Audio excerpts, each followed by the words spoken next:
Okay, so recording is in progress. Thank you so much for you all to join me this morning.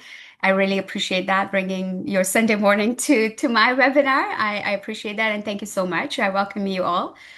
Today, I would like to talk about a power phenomena that affects women and also minority leaders in leadership.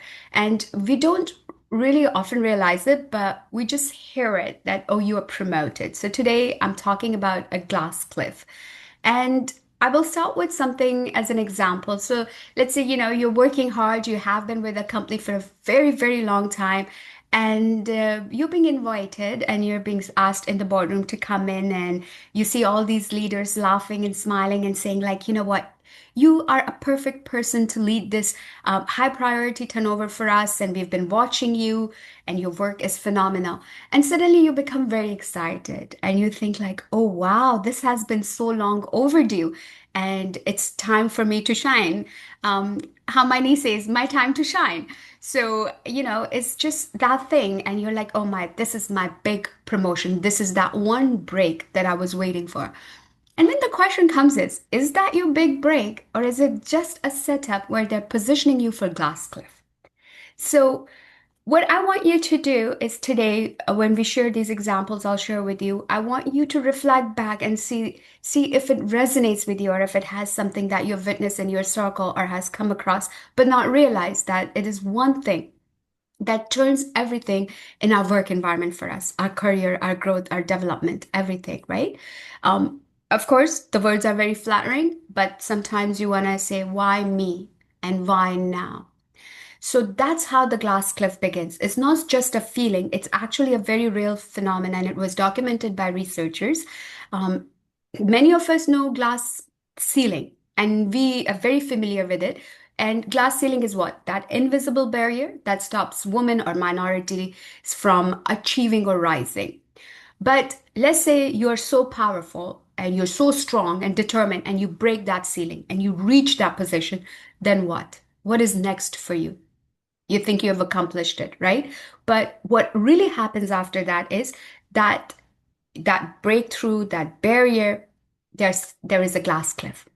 And how you see it is that you as a woman or minority leader will be elevated into a very high risk crisis driven situation, and you will be given that package or a gift of promotion as an opportunity to grow, but in reality it will be more of a chance to failure. So it looks like empowerment, but it is often a setup.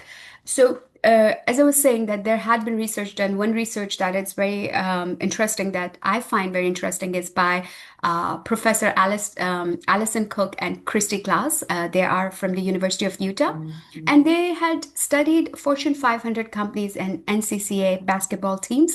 And they said something that was very interesting. And they said that the cream does not rise to the top; it gets pulled through. So if we try to understand that, what we can see that is that non-traditional leaders, such as women or racial minorities, they are often promoted in a very high risk leadership roles. And these roles are typically within the struggling organizations or teams who are actually already going through the crisis. So the cliff comes into play when these leaders are outsetted, which means that they are set up in a position within the organization that is already underperforming. Here, the risk of failure is very significant, but we don't see it. It is not conveyed to us that there could be potential challenges. And interestingly, if we look at that you are a woman and you're promoted in a very risky situation, in Fortune 1000 companies, only 4% of women are leaders. So imagine, out of that 4%, what is your percentage that you're being brought into this situation? That was, I earlier said that one question that you would ask is like, why me and why now? Right? That's how you can identify that what really shifted, that I'm being pulled through and elevated to this position. One example that I want to start with today is with Marissa Myers. She was the CEO of Yahoo. And I'll start with her story. She's a very classic example of an individual that is placed in a situation where they face glass cliff. She comes into Yahoo. We know Yahoo is already competing with Google. It's really sinking revenues. It has this identity crisis, mismanagement. Revenues are turning down. They refuse to change. So they bring this brilliant, young, highly competent individual and says, "Well, take care of it." And she walks into this situation. So one thing is she's being asked to save a ship that is already sinking, right? Now comes a question, how does the company is going to recover? And her failure was much bigger than the reason that were in her control. It was nothing that she could have done. So what happens is she was given a promotion termed as a glass cliff. Okay, so the glass cliff is, I should say, glass cliff termed as a promotion. Now, why am I saying it's a glass cliff? Because when she came in and she took the charge, the first thing she did was she said, "You know what? I'm going to cut down this remote from work idea and I'll bring everyone back to the site, and everybody's going to work from the site because we need to manage, we need to have more effective work." So, decision comes in and she gets really a backlash from her employees and from people outside. At the same time, if we go back and we look at it, Steve Jobs, he did the same thing when he was brought back to Apple as a CEO. That's the first thing he did. Cut down the perk. Everybody comes back to the site. You're working from the site, no perks. He's very hardline. Now, he is appreciated as the best CEO. He's taught about it in the management books, but nobody talks about Marissa. Nobody talks about what her challenges were or what she was trying to do. So when we look at it, the question comes in, what was the difference? What is the difference between her and Steve Jobs? While he's being celebrated and she's not. The difference is gender expectation. They did the same action, they did the same leadership choice, but it was the gender expectation. If a man is doing it, he's considered more tough. Oh, he's tough, he can manage it, and he can make it work. But often woman is not seen in that position, and they start to take the backlash for failures, and then they start to take the blame as well for it.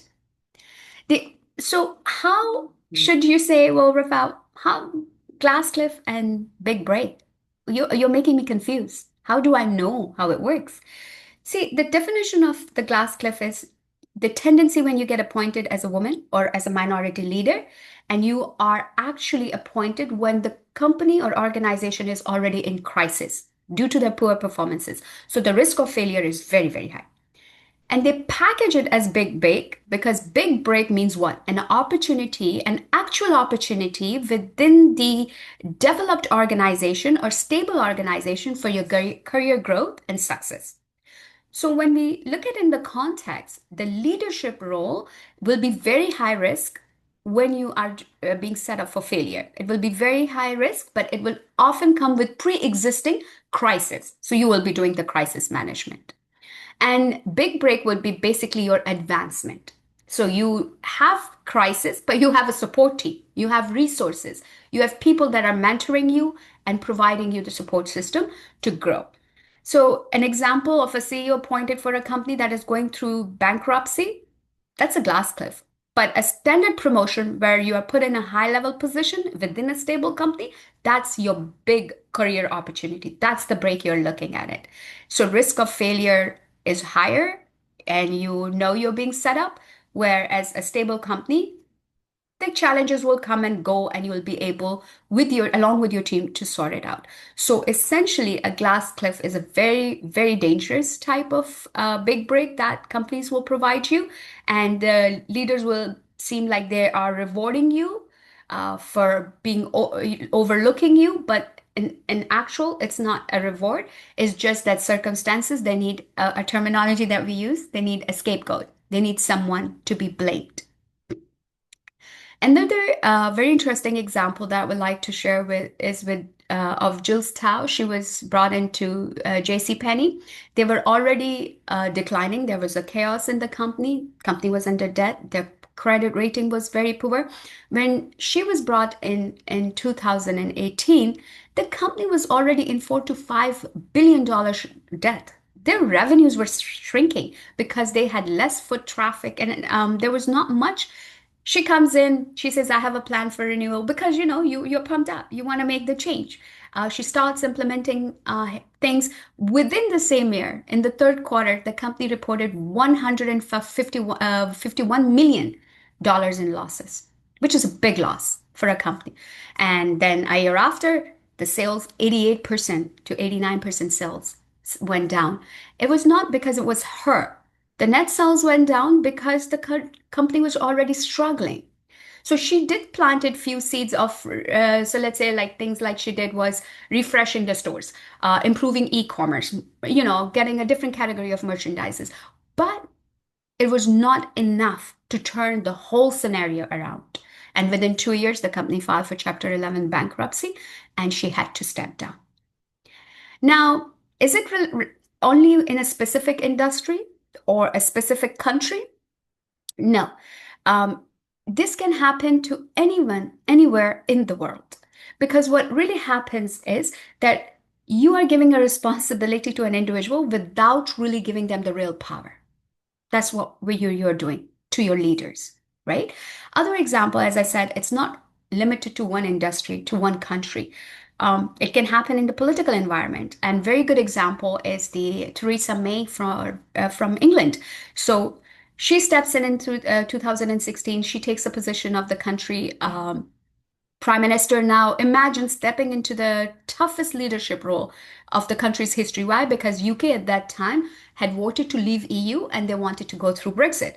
That in itself is a very big challenge. When that happened, David Cameron said, I'm out. He hands in his resignation and he goes out. And Theresa May is brought in to take in that position. Now, here you have a divided nation, you have a polarized parliament, and the clock is ticking because Brexit has a deadline and people are very unhappy. They want to be out. So from the start, the stakes are very high for her. It's completely enormous. And what she does is in 2017, right after her appointment, she triggers something called Article 50 of the British Parliament. And she says, well, you know what? I will trigger this and I think I'll have the majority. Miscalculation on her part. She calls a snap election.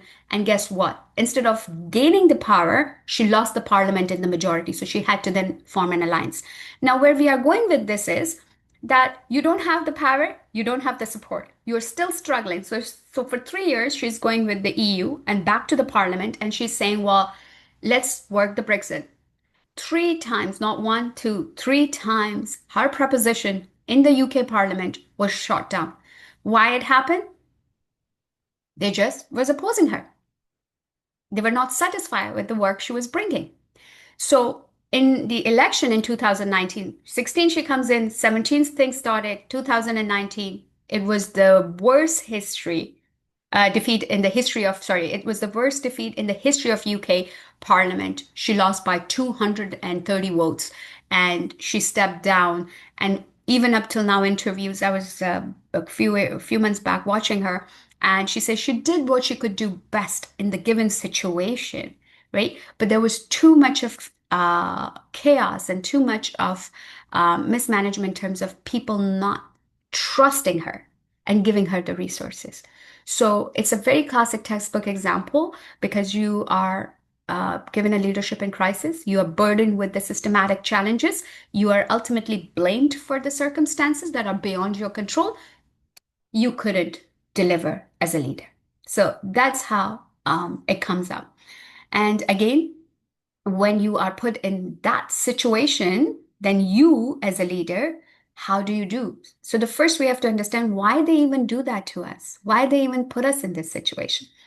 The first thing happens is organization want a symbolic reset. We say symbolic reset because what it really does is when I bring a woman or a minority as a leader, I look more progressive, right? Because they are minority, if I do it, I get certain quotas met. I can show in my diversity, equity, inclusion that I am meeting the standards. I can show that we are very progressive. The other reason they do is that these roles are already very, very hard to fill. So they choose someone who can be very grateful for the opportunity. So they choose someone who is either grateful or long overdue for the advancement, and they bring them in that position. The other thing that happens is that leader assumes that women are better at cleaning up a mess because we are mothers, we are, wives, we are cleaning up. They think that women, because they are very nurturing, they are very peacemakers, they'll be capable to clean up the mess or a chaos that we are leaving for them. So if things fail, you have an easy scapegoat to put the blame on. So you're not blaming the system, you're actually blaming the person. So this is not a leadership issue, but what it more is a structural, cultural, and bias issue where it's more pattern driven. And one thing I wanted to, when I was preparing for it, one thing that came to my mind was why only women or minority leader? Why are we not talking about men? Men could have been put in that position, right? But because what I realized was when I was searching was that because these high risk roles are coming with very insufficient resources, very unclear authority, and very unrealistic expectation. So it's of course disproportionately is going to impact the leadership pipeline. But why men get away from it, especially white men, is because they're more likely to have a bigger network. They have mentors and they have power within organizations. So they have created that buffer for themselves that they can walk away from it. We as women lack that power to have our network within the organization. We are already struggling with glass ceiling, and even if we break that barrier, then we are brought into a situation where we have to prove our worth all over again by putting in a tough situation. So for us, it's more of understanding. So when somebody is offering you an opportunity, the first question, maybe the red flag should be, what is your clear success metrics in your organization that you're asking me to meet? I can't just fix it. But what is it that you are expecting me to do? You need to tell me.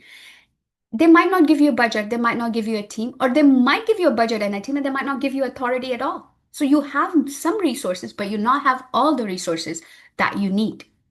They also can do is that, you lead, and why you lead? Because somebody just left.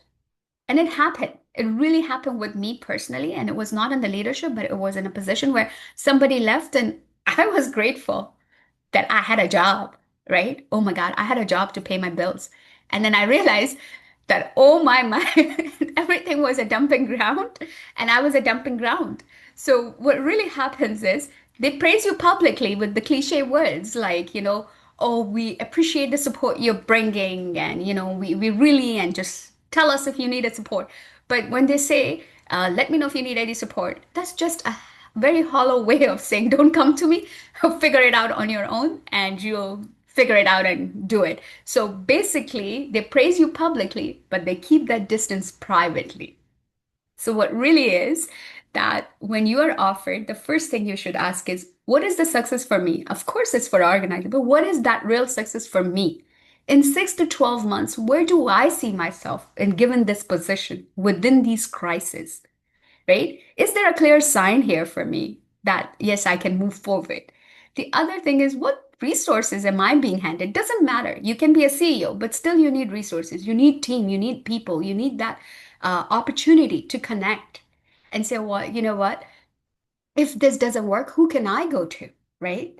So, of course, you have to ask what resources come with this role that I'm being asked to take on.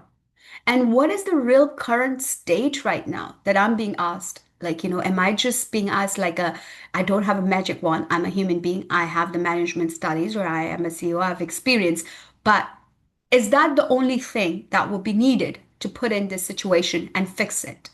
Or would it take a lot more work to do it? Right. And again, the biggest thing that I said in the very beginning is, why am I the chosen one? And why am I the chosen one now? So there has to be something, right? So again, we need to understand what are the clear expectations. We need to understand what of resources are given to us. And then I need to know as an individual as to what is the real matrix that I want to achieve. I don't want to take, sometimes you want to take a test because you want to prove it, but is it really worth it? And who are you proving it to? To yourself, to the organization, or to the world? Because proving something is a lot more than having that damaged reputation, right? You don't want that damaged reputation that you didn't deliver. Today, talking about Marissa or Teresa, or, we are using them as an example, right? And we don't want to be those examples, though we are learning from them. We don't want to put ourselves knowingly in a situation that can impact all the experiences that we have, all the education, all the talent that we have impacted in negative. Now, of course, there are other leaders that are coming in the crisis, and they're turning the companies around, but they're not turning the companies around on their own solely. Like, for example, when we look at Indra Nooyi, we study her, we listen to her. Phenomenal CEO for Pepsi. She was brought in when Pepsi was in crisis and crisis of stagnation. They wanted someone new. She came in, but she was given the resources. She was heard. Whatever she was implementing was actually accepted. Why? Because she was the first one who said, well, we need to diversify. So she introduced Quackers. She bought Tropicana. She took over Orangina. She introduced these things. Why? Because she knew that this, but she had the support. Even I heard her when saying that she would have to go to the HR and fight with HR because they will be more reluctant to give 2% raise to a woman than they would give it to a man. What really shows is, though she was brought in the time of crisis, she was brought into a little more stable organization where she had the resources. Though she had to work around it, but she had that support system somewhere. The foundation was there, the structure was there, so it was easier. Another example that I would like to close with, when a leader comes in crisis and leader is provided support, it becomes a launch pad for their success. And that will be Mary Barra from GM. When she came in 2014, GM was actually going through the crisis of recall. So they had an issue with the ignition switch, and she was recalled. And she actually went in front of the Congress, testified, took the blame, came back, spoke with honesty, transparency, took the accountability, and then rebuilt the system. And she became one of the most trusted and well respected CEO in the world at present. So, what is the difference between these two women and the other that we spoke? Why? They knew their talent like the other woman, but the only difference was the organization was there to support, the team was there, and the structure was there to support. There was a foundation. It was not just come in, take over, fix it, and then that's it. So when we look at these things, what I want to close with is that sometimes just remember that a promotion, and of course, we don't want to be stuck at one level in our life, but promotion is not always a reward. Sometimes it's just a cliff that is disguised as an opportunity, and you should be able, because you are very strong, talented, capable, you should be able to know what are my signs, what are the questions I'm going to ask, and what is the real demand, and what is the real support system that they are going to give me as a leader, no matter what position I am, so that I can make the change that I'm expected to. Thank you so much. I will close my session with this, and I'll take any questions or discussions are welcome.